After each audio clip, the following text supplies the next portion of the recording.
Someone recently spoke of relativism. If all religions and belief systems are equal, that sort of thing.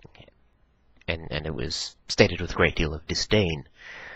And as I listened to it, I took it a little bit personally. He wasn't talking about me. He wasn't even talking to me. But what he described could be a description of what model agnosticism is, of what my own personal beliefs are. And I thought about it, and I said, well, that's on the surface the same sort of thing, but it's not how it plays out. So, for example, I could worship the flying spaghetti monster. I could worship Yahweh. I've got these various systems of belief available to me, right? And as a model agnostic, I can, ideally, switch among them and look at the world through the filter of each particular belief system, or, look at the territory through different styles of maps, topographic, geological, sociopolitical, meteorological. If you stop there, and you can say that each view is valid equally, then yeah, you get this sort of mishmash, anything goes, fluffy, woo-woo BS stuff. And, nothing against that. Anything goes woo-woo has some value. In fact, it's sort of a meta-belief system. And yet, as a model agnostic, I don't accept them all simultaneously. I don't consider them all equally valid in all ways. To the contrary, in the same way a socio-political map is valid if you're looking for borders, and a geographical map is valid if you're looking for mountains and rivers, the flying spaghetti monster, the Judeo-Christian belief system, the scientific evolutionary model, they're all equally valid in their ways, but that doesn't mean they're all equally valid in all ways, right? So if I'm considering the question of where is this fossil from, then I would tend to go for the scientific evolutionary model. If my question is how should I be moral, then that model is useless. And I could more usefully look at the Judeo-Christian model or certain other models. So they are all valid in some way, but they're not all valid in all ways. And this leads to the idea of what works and what doesn't work. And quite simply, the Judeo-Christian model doesn't work for me for very many aspects of my life. The scientific evolutionary model doesn't actually work for me for very many aspects of my life either. It really says nothing to me about how to make a fine spaghetti sauce. There are no models that universally encompass everything. Model agnosticism, personally at least, has actually led me to a greater degree of skepticism. It seems to allow me better access to things like Occam's razor. Not always going for the simplest model, but the more useful model. For example, if you come to me and you say you've seen a ghost, I can quite easily converse with you in that way. Say, okay, yes, you saw a ghost.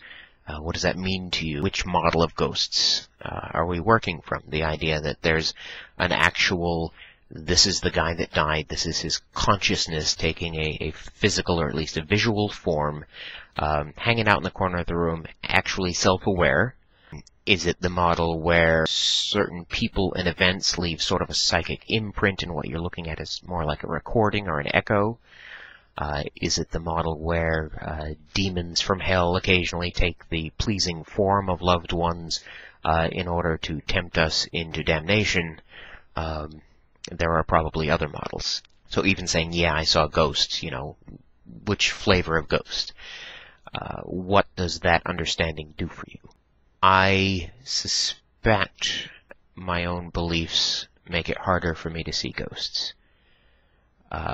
Or alternately, it's very common for me to see something out of the corner of my eye or to observe something that doesn't make entirely good sense, and to not jump to a model that it's of supernatural origin.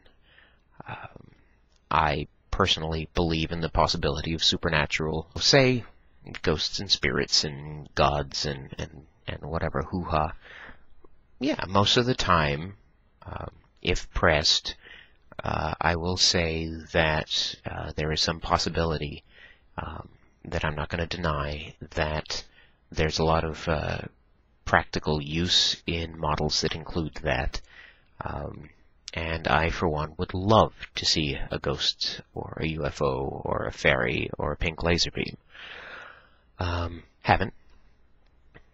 Although I do occasionally, as I say, get these glimpses that could be interpreted as that stuff. And perhaps because I don't immediately latch on to that explanation, they don't take hold of me in quite the same way they might someone else,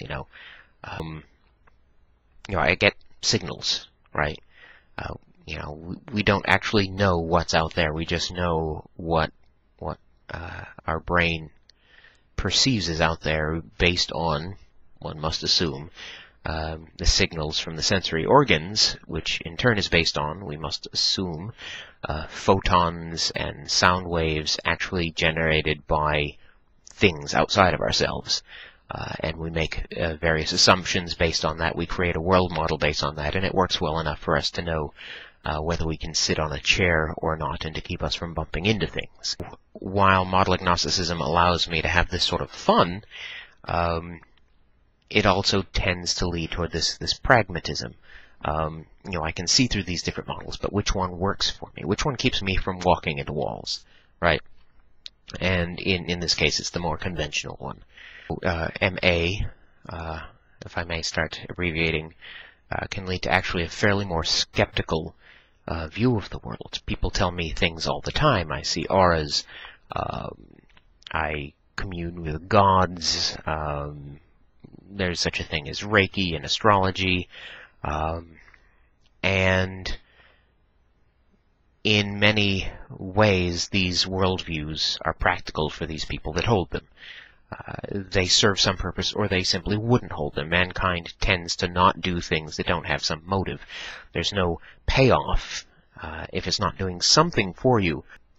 So these belief systems do something for these people that hold them.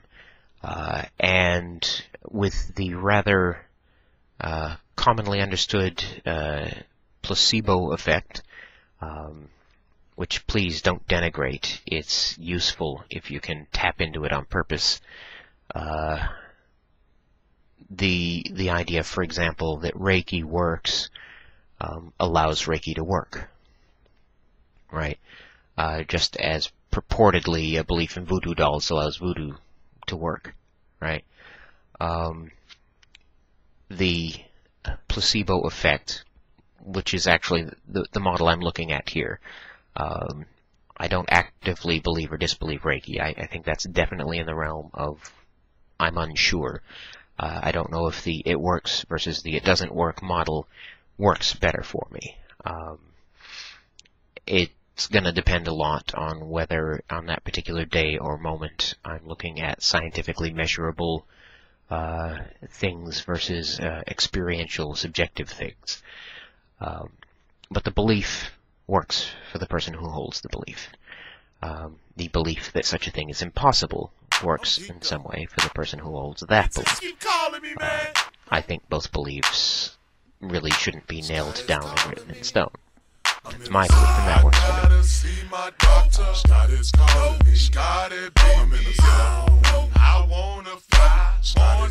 me.